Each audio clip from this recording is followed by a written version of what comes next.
Everyone here's so friendly.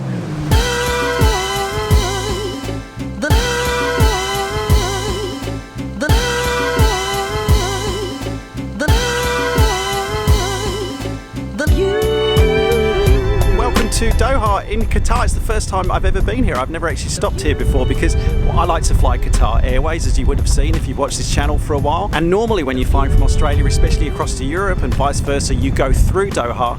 But I've only ever transited through here before. But because this is part of a booking that we've made with OneWorld, the OneWorld Awards round the world booking, you get to choose 5 stopover destinations. What we thought we'd do is make number 5 Doha and actually get out and spend a couple of days here. Wow. Now, thanks to everyone who did respond to my "What should I do that we're here in Doha for 2 days" Instagram post that I put online. Unfortunately, Jack wasn't very well yesterday and we were thinking of taking one of those 4x4s, going out to the dunes, but we didn't get to do that. But we have one day now. She's feeling a bit better, so we're kind of hanging around the main Doha city centre area. This is the Museum of Islamic Art that's behind me at the moment, which we're having a look at. We're staying in a hotel kind of over there, but we're just going to take a quick look around Doha before hopping on our flight tomorrow, which will be a little bit later on in this video, our 777 from here to Hong Kong. Air conditioning. I need air conditioning. The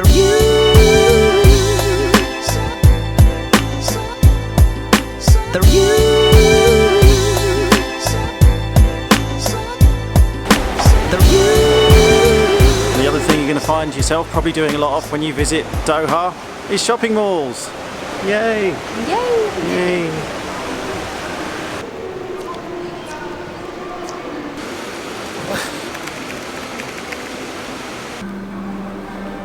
Where is everyone? This place is so quiet. I think we've seen one other person here in the mall so far.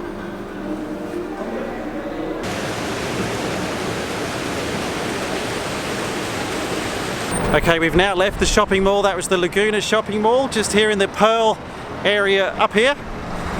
And we're now going to try and see if we can get a drink up here. This is the Mondrian Hotel. But unfortunately, you do have to do, it's like a 3-minute walk from one air conditioning source to another. Whoa, feel that wind. Woo! Why is it that we came in here for a drink and ended up with cakes? Because they've got Magnolia Bakery, and when there's Magnolia Bakery. We did have a drink. Yeah. We really did have a drink here. That's why we can't talk. Yeah.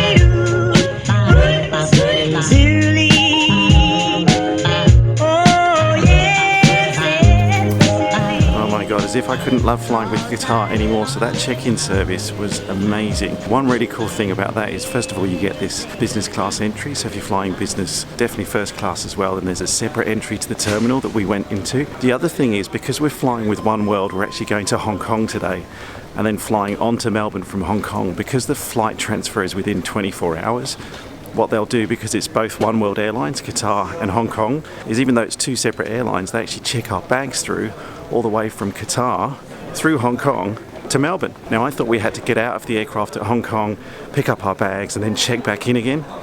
We don't need to do that. The other reason why I do like flying Qatar Airways, and I'm very excited to be coming through Doha and actually checking in today, is because you get access to the lounge. And apart from Hong Kong, which I think probably has the best lounges and the best airport in terms of transit, this, in terms of just a lounge in its own right, I reckon is one of the nicest that you can go to.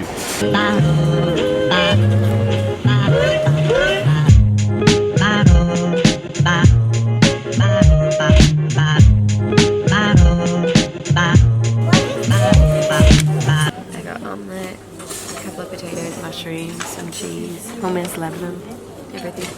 Everything. Everything.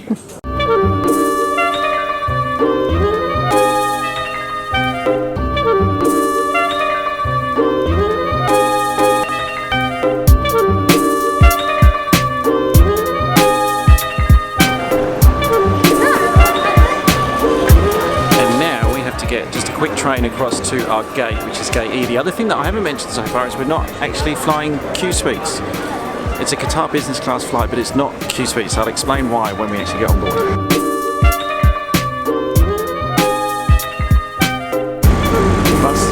Bus, we're on a bus.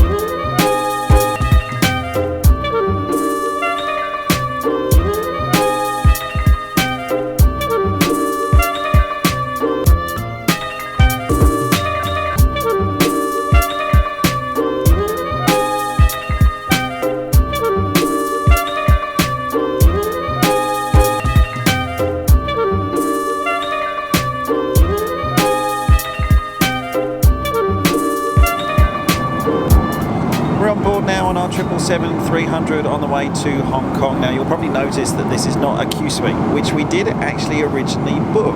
Now it can happen that you'll book Q suites on a Qatar Airways flight, but between the time of booking and the time you actually fly, the aircraft itself can change and you may not end up getting Q suites, and that's exactly what happened to us on this particular flight. So this was booked as part of our OneWorld booking, as I said before. The first leg with Qatar from London Heathrow to Doha. We were also on a 777 and we did have Q suites. This leg from Doha to Hong Kong, again on a 777, but you can see it's the older style business class seats that we're in at the moment. In itself, not a problem, because business class on Qatar is fantastic, don't get me wrong. We're going to have a breakfast service, which I'll show you in a second. The seats themselves, they're phenomenal. I'm not complaining at all for a second, but just a warning, if you are booking Qatar Airways in business class because you want to try Q suites, which I thoroughly recommend because they are awesome, do be aware that there may be fleet changes between you booking and the time you fly, and you might not end up in Q suites. The way that you'll be able to tell actually is when you're booking, I'll show you the seat map of what it looks like with Q suites. You can see it's that staggered look. Some of the seats face backwards, like the one that I flew from Heathrow to Doha. But then if you get the older style business class, what you'll see is a 2-2-2 configuration, and that's what we're sitting on board now. But if you do end up in the standard business class and not Q suites, I have to be honest, apart from a few that I can think of, in particular Qantas's new seat, which I do really like on board their business class nowadays, this is still one of the best out there. I can show you the seat. Let me show you what you get. So you still get your fully flatbed seat with all your different reclining positions. Massage feature, I think that is. It's quite nice. Reading light at the top of the seat, which you can illuminate milkshake if you want to. In the armrest here, that's where you've got your TV controls. There's this little drawer thing. Water. There's plenty of storage in the left here. No, that's the right. It's the right here for your headphones, shoes, magazines, if anyone reads them, Bob's Burgers. Also, laptop power down here.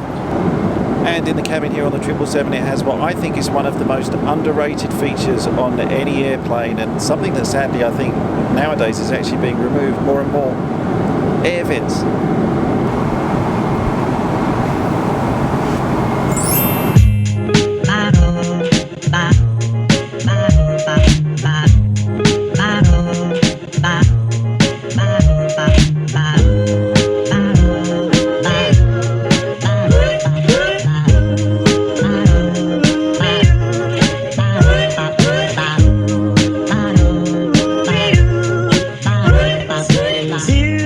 Service as always on Qatar, it's been really good. That was a breakfast service that we had. You can order though a la carte, so you can actually order off the menu whenever you want. There's also going to be a afternoon tea service which they're going to serve us before we land. The lady as well, when we were taking off and she was taking our order for food, asked us if we wanted to be woken up before landing to eat, basically. So if we were asleep, she said, well, do you actually want to be woken up? We said yeah, because we wanted to try the food before we land. And so she said, okay, well if you are asleep, I'll try and wake you up as late as possible. I probably have to do it about an hour before we land. Is that okay? Awesome service. Just catching up with the edit off the vlog that you're watching now. It's kind of what I do on the planes, is I try and edit them as I go along. One thing I did notice about the section in Qatar is I totally forgot to mention transport. Taxis are dead easy, and we would catch one from the hotel to some of the local places we went to, but just a word of warning, at least with the taxis that we found, it's cash only in the ones that we took, so you can't use a credit card. So if you don't want to carry cash, the other thing that we discovered pretty late in the game, but it kind of opened our eyes up to getting around Doha a lot more easily, was that Doha has Uber.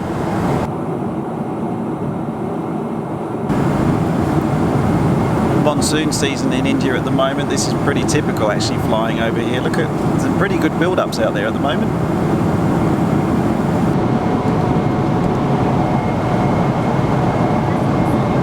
So I like the chocolate ones, and she eats more fruit than me. For about an hour and a half before we get to Hong Kong now, I had a bit of a sleep. You wake up, there's an afternoon tea service which you can get, which is like small sandwiches, some cakes, scones, jam and cream, which raises the age-old question again, of course. When you have a scone, jam then cream or cream then jam? Whoever puts cream then jam.